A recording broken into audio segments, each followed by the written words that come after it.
John, how worried are you about the economy and the risk of a potential recession, and not just in Australia, by the way, but globally in the second half of this year? I mean, that data yesterday that our economy grew by just 0.2%, is really concerning. Yeah, I definitely think we're going to have a sharp slowdown that we all feel in the second half of this year and probably heading into next year. I mean, in a sort of brutal reality kind of way, we do need the economy to slow down quite a bit to bring inflation down. Unfortunately, that's going to mean unemployment ticking up a bit. Hopefully, Philip Lowe says he can tread this narrow path to get the proverbial soft landing. But I've got to say, that's looking less and less likely now, the higher rates and inflation go. So we are at risk of having a harder landing.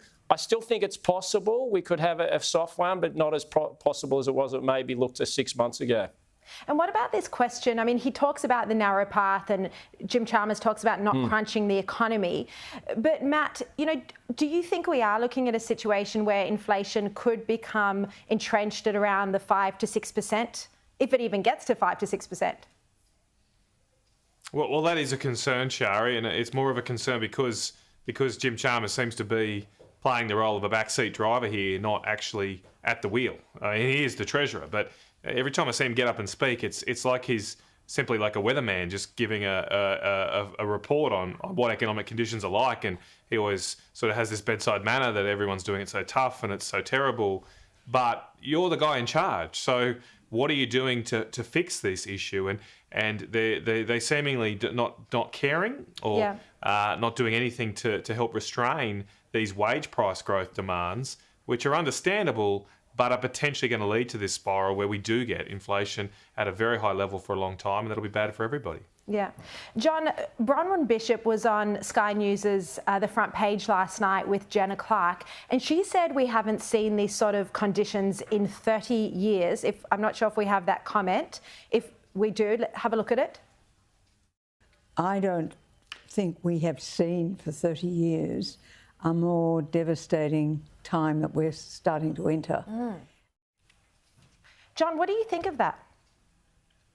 Well, I guess there is a risk we do head back to that sort of late 1980s situation where we have high inflation, high interest rates and high unemployment and a recession. But I mean, I would point out also right at the moment, unemployment's really low. It's only about 3.5%. There are some good things happening in the economy too, so we shouldn't be all in gloom, doom and gloom. But there is definitely a risk of the trajectory of where we're heading. Yeah, and that is the big difference, that we still at the moment have low unemployment. So if we can keep it there, Matt Canavan, I mean, I know the forecast is for it to increase, but we're not looking at the sort of levels we saw in the 80s or 90s. Well, I'd go further back. I think it's more like the 1970s when at that time we had low unemployment, but we had a situation where energy prices were surging at the result then of the OPEC oil cartel being formed.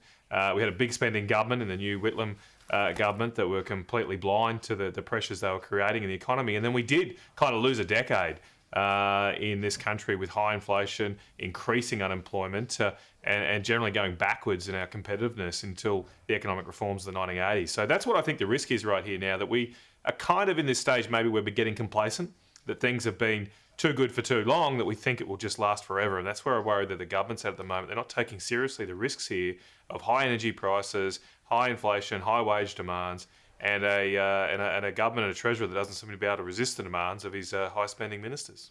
All right, National Senator Matt Canavan and Finance Editor, Economics Editor at the Australian Financial Review, John Keogh, thank you both very much for your insights tonight.